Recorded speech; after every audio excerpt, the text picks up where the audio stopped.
अमरावती शहरातील मॉसिकॉल संस्थेची सुमारे 25 एकर मोकळी जागा खासगी व्यक्तींना विकण्याच्या हालचालींना तीव्र विरोध होत असून जागा शासकीय कारणांसाठी आरक्षित ठेवावी अशी लक्षवेधी सूचना आमदार संजय खोडके यांनी विधान परिषदेत मांडली। शहराच्या मध्यभागी असलेली ही जागा भविष्यात सार्वजनिक व प्रशासकीय सुविधांसाठी उपयोगी ठरू शकते असेही त्यांनी सांगितले। नागरिकांमध्ये वाढता असंतोष लक्षात घेता जानेवारी 2026 मध्ये काढण्यात आलेली विक्रीची ई-निविदा प्रक्रिया रद्द करण्यात आल्याची माहिती पणन मंत्री जयकुमार रावल यांनी सभागृहात दिली।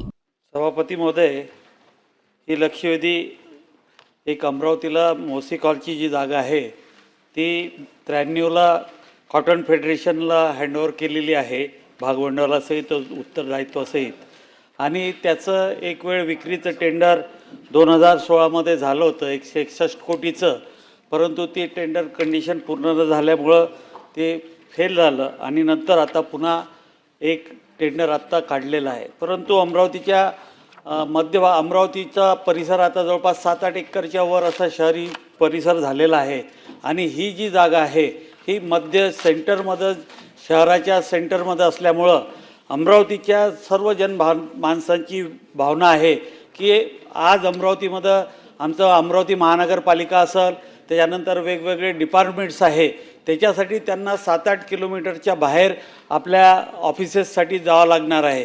त्याच्यामुळं सर्व अमरावतीकरांची आणि सर्व माझी या संदर्भात पालकमंत्र्यांसोबत सुद्धा चर्चा झाली होती आणि त्यांनी सांगितलं होतं की ही जागा कॉटन फेडरेशनने विकू नये आणि ती जागा खऱ्या अर्थानं शासनाकडे हँडओव्हर करून तिथं शासकीय जे काही कार्यालय असतील, कॉर्पोरेशनचे ऑफिस असतील, अजून वेगवेगळे कार्यालय आहे त्याच्यासाठी राखीव ठेवू असं आमची चर्चा झाली होती। परंतु मधातल्या पिरियडमध्ये एक टेंडर आलेलं आहे आणि हे टेंडरसुद्धा अमरावतीमध्ये मंत्री महोदय, मी तुम्हाला सांगतो की या टेंडरच्या संदर्भात फार वेगवेगळ्या चर्चा आहे, कारण की मला 200% माहीत आहे की हे टेंडर भरताना काही लोकांनी एकमेकाला पॉलिटिकल म्हणजे मारापर्यंत चर्चा झाल्या, खूप टेंडर भरू नको, तू टेंडर भरू नको, हे पॉलिटिकल दबाव आणून हे थांबवलं आणि ज्या जागाची किंमत आज 600 कोटी आहे ती टेंडर मला 200% माहीत आहे की 190च्या 200च्या मध्ये हे टेंडर आलं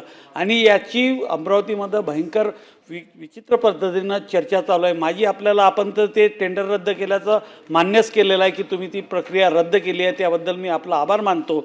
परंतु एक आपण आम्हाला आश्वासित करा की ही जागा राज्य शासनाच्या नियमाप्रमाणे, त्याच्यासाठी महसूल मंत्री आमचे पालकमंत्री आहे, ते व्यवस्थित मीटिंग लावून आपल्यासोबत कोऑर्डिनेट करतील, परंतु ही जागा शासकीय वापरासाठीच राहिली पाहिजे एवढं आपल्याकडून आम्हाला आज आश्वासन पाहिजे। 1973च्या काळामध्ये मॉसिकॉल नावाची संस्था आणि त्या संस्थेमधनं Maharashtra state oilseeds commercial and industrial corporation अशी एक संस्था राज्य सरकारच्या माध्यमातून ती स्थापना झाली।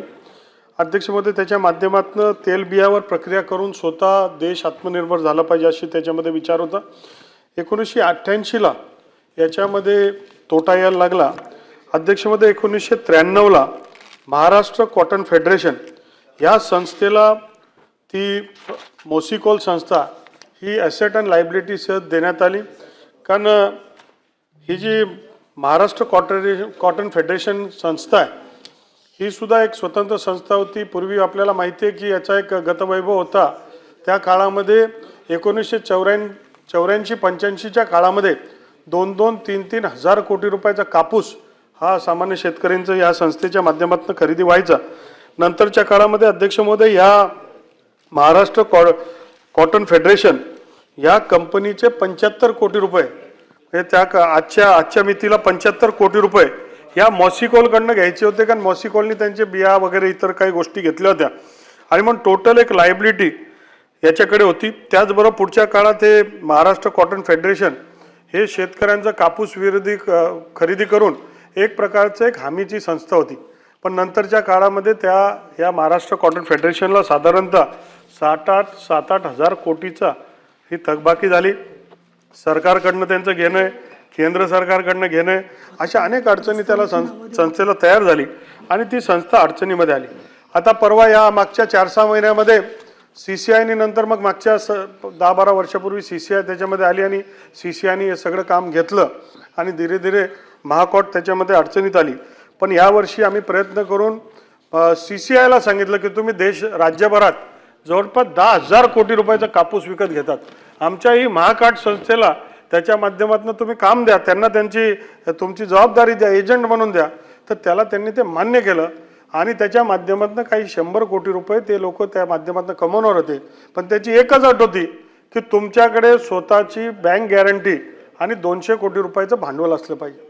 आणि त्या काळामध्ये मागच्याही प्रयत्न करून बा तुम्ही हे 200 कोटी रुपये उभे करा, आपण जर त्याच्या माध्यमातून भांडवल उभं केलं तर आपल्याला आम्ही 10,000 कोटी रुपये माल खरेदी करायचं, काही टक्के आणि काही कमिशन पण देतो.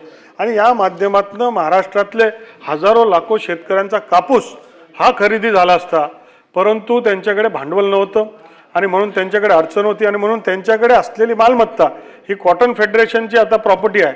ही कॉटन फेडरेशनचे तिथे एक निवडून आलेले संचालक आहेत, चेअरमन आहेत आणि त्यांची पूर्ण एक स्वायत्त संस्था देखील आहे.